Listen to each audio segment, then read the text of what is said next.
আসন্ন জাতীয় সংসদ নির্বাচনকে সামনে রেখে দীর্ঘদিন ধরে এক প্ল্যাটফর্মে কাজ করছে বাংলাদেশ জামায়াতে ইসলামী সহ ইসলামী আন্দোলন ও অন্যান্য ইসলামিক দলসহ ৮টি দল। তাদের মূলত টার্গেট হচ্ছে যে এক বাক্সে সবগুলো ভোট কাস্ট করা।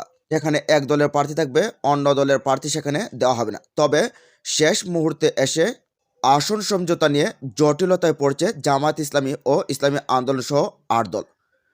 সংশ্লিষ্ট লিয়াজো কমিটি দফায় দফায় বৈঠক করেও একক প্রার্থী নির্বাচনে কোনো সমাধানে আসতে পারেনি। বিশেষ করে চরমোনাই পীর সৈয়দ মোহাম্মদ রেজাউল করিমের নেতৃত্বাধীন ইসলামী আন্দোলন ও মাওলানা মামুনুল হকের নেতৃত্বাধীন বাংলাদেশ খেলাফত মজলিসের আসন চাহিদা অনেক বেশি হয়। এই জটিলতা দেখা দিয়েছে বলে জানা গেছে।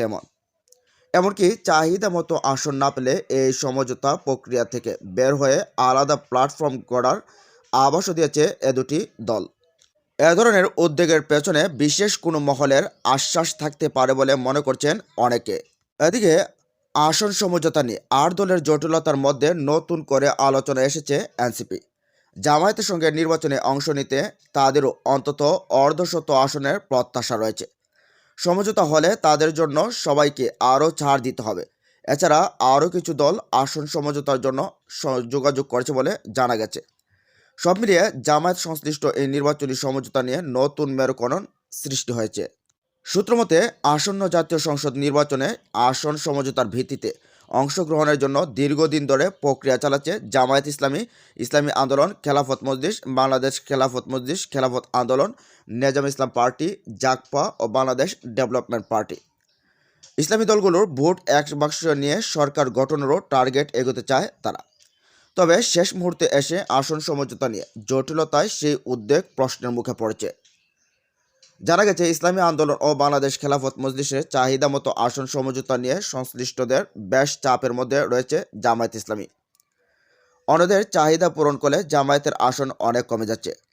অন্যদিকে প্রত্যাশা অনুযায়ী আসন না পেলে এই প্রক্রিয়া থেকে বের হয়ে বিকল্প সিদ্ধান্ত এবং আলাদা প্ল্যাটফর্ম করারও চিন্তা করছে কয়েকটি দল। তবে জামায়াত সহ সব দলই এখনও চায় সমঝোতার ভিত্তিতে নির্বাচন হোক।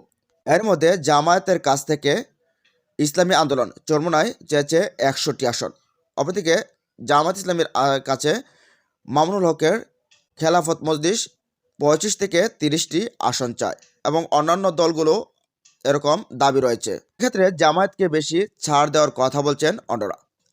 আগামীকাল শনিবারের মধ্যে এ বিষয়ে শীর্ষ নেতাদের বৈঠকের সমাধানের আশা করছেন কেউ কেউ।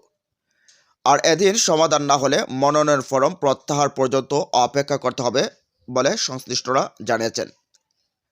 তবে ৮ দলের আসন সমঝোতার বিষয়টি ভালোভাবে এগোচ্ছে বলে জানিয়েছেন জামায়াত ইসলামীর সহকারী সেক্রেটারি জেনারেল ও ৮ দলের সমন্বয়ক ডক্টর হামিদুর রহমান আজাদ। তিনি বলেন, জামায়াতের কাছে কোনো আসন নেই, আসন সবার। ৮ দলের সবাই ছাড় দেবে, সবাই মিলে ঐক্যবদ্ধভাবে নির্বাচনে যাব। তিনি আরও বলেন, আসন সমঝোতা নিয়ে আলোচনা চলছে, খুব শীঘ্রই চূড়ান্ত হয়ে যাবে। এনসিপির সঙ্গেও আলোচনা যোগাযোগ হচ্ছে, আরও ডজন খানেক দল যোগাযোগ করছে। সংশ্লিষ্ট সূত্রে জানা গেছে চরমোনাই পীরের নেতৃত্বাধীন ইসলামী আন্দোলন শতাধিক আসন দাবি করছে, আর মাওলানা মামুনুল হকের নেতৃত্বাধীন বাংলাদেশ খেলাফত মজলিসের চাওয়া ২৫ থেকে ৩০টি আসন। খেলাফত মজলিসের অপর অংশেরও বেশ সংখ্যক আসন চাইছে। এসব দলের চাহিদা পূরণ করতে গেলে জামায়াতের আশঙ্কা অনেক কমে যাচ্ছে। অন্যদিকে জামায়াত অন্তত ২০০ আসনে নির্বাচন করতে চায়। এ নিয়ে সংশ্লিষ্টদের মাঝে বেশ জটিলতা বিরাজ করছে। সূত্রমতে একটি মহল থেকে ইসলামী আন্দোলন ও বাংলাদেশ খেলাফত মজলিসকে আলাদা জোট করে নির্বাচনে অংশগ্রহণের পরামর্শ দেওয়া হতে পারে। এতে তাদের নির্ধারিত আসনে অতীতের পাতানো নির্বাচনের মতো জয়ের আশ্বাসও দেওয়ার কথা শোনা যাচ্ছে, যে কারণে এসব দল জামায়াতের সঙ্গে ত্যাগ করতে পারে। এমনই আভাস দিয়ে ইসলামী আন্দোলনের একজন সহকারী মহাসচিব জানান, তারা ১২০টি আসনের সমঝোতা করতে চেয়েছেন। এর মধ্যে শতাধিক আসন লাগবেই। তবে এনসিপি যুক্ত হলে জুলাই যোদ্ধাদের দল হিসেবে কিছুটা ছাড় দেওয়া হবে। তিনি বলেন, বাংলাদেশ খেলাফত মজলিসকে 20টি, খেলাফত মজলিসকে 15টি, খেলাফত আন্দোলনকে 4টি, 5টি নেজাম ইসলাম পার্টি, 2টি থেকে 3টি জাকপা একটি এবং বিডিপিকে 2টি আসন দিলে হয়। সেক্ষেত্রে জামায়াত 150 আসন নিলে সমস্যা হবে না। আর তারা যদি 180 থেকে 90 আসনে অনড় থাকে তাহলে হিসাব ভিন্ন দিকে যেতে পারে। তবে ইসলামী আন্দোলনের মহাসচিব মাওলানা ইউনুস আহমদ বলেন, আসন সমঝোতার বিষয় নিয়ে আলোচনা এখনও চলছে। এনসিপিকে নিয়ে নতুন করে আলোচনা শুরু হয়েছে। আরও কিছু দল আসতে চাচ্ছে। এসব বিষয় নিয়ে আলোচনার মধ্যে একটু সময় লাগছে। আপনাদের দল কাঙ্ক্ষিত আসন পাচ্ছে কিনা এমন প্রশ্নের জবাবে তিনি বলেন, যেহেতু কোনো জোট হয়নি, এখানে পাওয়া না পাওয়ার কোনো কিছু নেই, কারো কাছে চাওয়ার কিছু নেই। কাকে কোথায় দিলে ভালো হয় সেই বিষয়গুলো নিয়ে আলোচনা হচ্ছে। সবকিছু সমঝোতার ভিত্তিতে হচ্ছে। এখনও কোনো জটিলতা হয়নি, অন্য কোনো চিন্তাও স্পষ্ট হয়নি। আমরা সব দিক খেয়াল রেখেই এগোচ্ছি। বিএনপি বা অন্য কোনো মহল থেকে কোনো প্রস্তাব বা চাপ আছে কিনা এমন প্রশ্নের জবাবে তিনি বলেন, বিএনপি থেকে কয়েকদিন আগে আমাদের সঙ্গে যোগাযোগ করা হয়েছে। তারা বলছে, আপনাদের জন্য আমাদের দুয়ার খোলা আছে, আসলে আসতে পারেন। তবে যেহেতু আমরা একটা ঘোষণা দিচ্ছি, সেটার বাস্তবায়নের ব্যাপারে আমাদের জিম্মাদারি আছে। আমরা সেই চেষ্টা করে যাচ্ছি।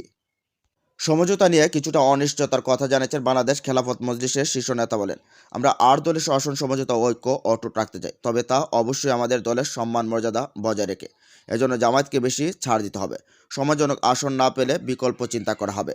সূত্রমতে এখন পর্যন্ত দলটির কাঙ্ক্ষিত আসনের 60 ভাগের মতো পূরণ বা সমাধান হয়েছে। অন্তত 80 ভাগ পূরণ হলে সম্মানজনক হবে বলে মনে করছেন সংশ্লিষ্টরা।